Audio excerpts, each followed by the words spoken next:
You thought Lewis Hamilton's biggest battle this year was against the car, or maybe the Ferrari pressure, or maybe even Charles Leclerc. But what if the real enemy is time? Because this week, for the first time on mainstream F1 coverage, someone said what nobody dared to say.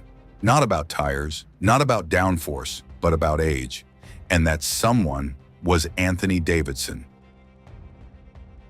Now, before you panic, let's be clear. Hamilton isn't done. He's not retiring, and he's definitely not out of fire. But what Davidson said might just explain the invisible wall Lewis keeps crashing into, not on track, but in performance. And here's the twist. This might be the key to unlocking his comeback. Because facing the truth, that's how legends rebuild.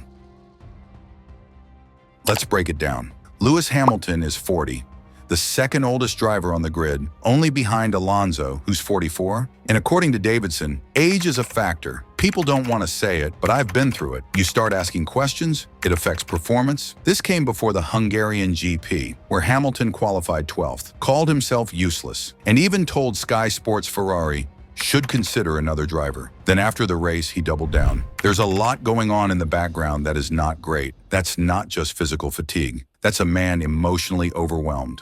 By the car, by the culture, by the pressure, and maybe by the clock. But this isn't just about Hungary.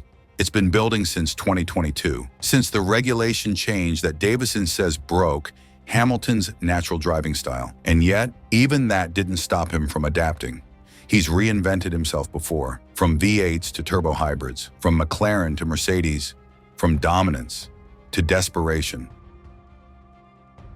But 2025, it's different, because now he's in the pressure cooker of Ferrari, with a car he doesn't trust, a teammate who's thriving, and a country that doesn't tolerate mediocrity.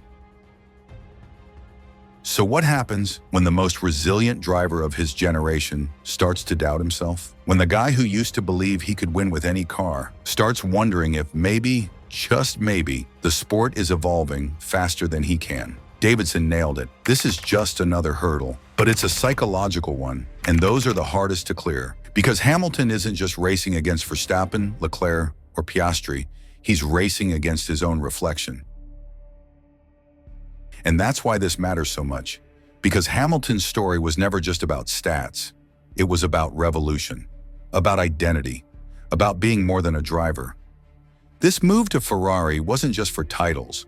It was about rewriting history, to prove that greatness isn't defined by youth, or team, or even machinery, but by the refusal to quit when everything tells you to. And if he overcomes this chapter, if he silences the doubt and climbs back onto that podium, that will be his greatest victory. But let's not sugarcoat it. There are real risks here. What if Ferrari never builds him a car he can win with? What if the mental toll becomes too heavy? What if the age does start to chip away at the instincts? Because legacy cuts both ways. Push too far, and you don't go out a hero. You fade out a shadow of what you once were.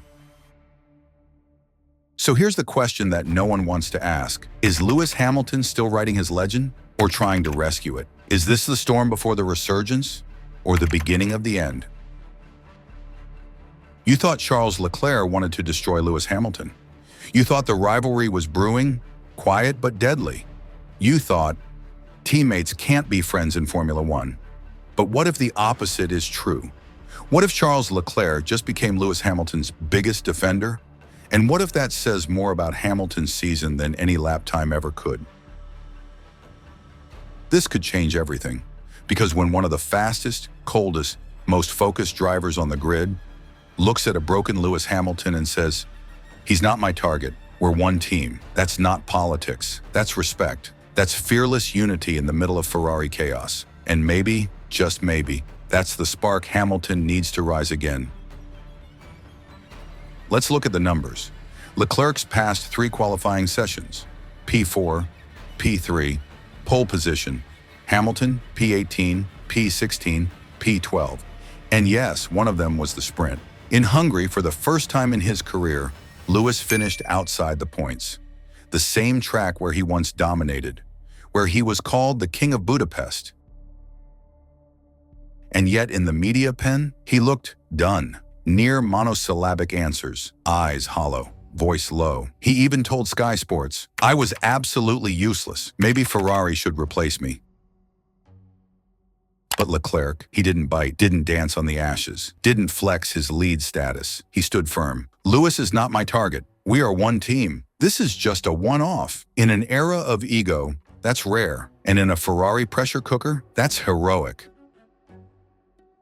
But zoom out for a second. This moment goes beyond two drivers. It defines the state of Ferrari itself. Because when your seven-time world champion feels lost, and your lead driver is battling chassis issues that make the car undrivable, you're not chasing titles, you're chasing survival. And with McLaren flying, Red Bull lurking, and Mercedes slowly rebuilding, every point lost now is momentum gone for 2026. This isn't just about Hungary, this is about identity, who Ferrari is, and who it wants to become. So what happens inside Lewis Hamilton? When he sees his teammate thriving, his car failing, his confidence evaporating. 6 months ago, he was glowing in red. Today, he's questioning if he belongs. Is that humility or is that a crack in the armor? Because every great driver, at some point, has to look in the mirror and ask, is it still in me? And when the answer doesn't come fast enough, doubt rushes in. But this is where it gets powerful. Because Hamilton's legacy was never about comfort. It was built on resistance. 2007, rookie versus Alonso. 2016, heartbreak versus Rosberg. 2021, fury versus Verstappen. 2025, despair versus himself. He's faced the media, the boos, the FIA, the heartbreaks, and now he's facing his most silent opponent, the feeling of failure. But legends don't run, they rebuild. And if Charles Leclerc believes in him, you better believe Hamilton's writing his next chapter. Still, let's be honest, the signs aren't good. Hamilton's words aren't just frustration, they're resignation. And if the second half of 2025 starts like the first, even he might wonder if this was all a mistake. Ferrari isn't stable, the car isn't predictable, and the pressure, it never stops. But if Lewis finds just one race, one spark, one moment of brilliance, that could flip the whole narrative. So here's the real question. Is Charles Leclerc protecting a teammate or lighting the fuse on the comeback of the decade? Will this be remembered as the start of Ferrari's redemption or the slow unraveling of its boldest bet?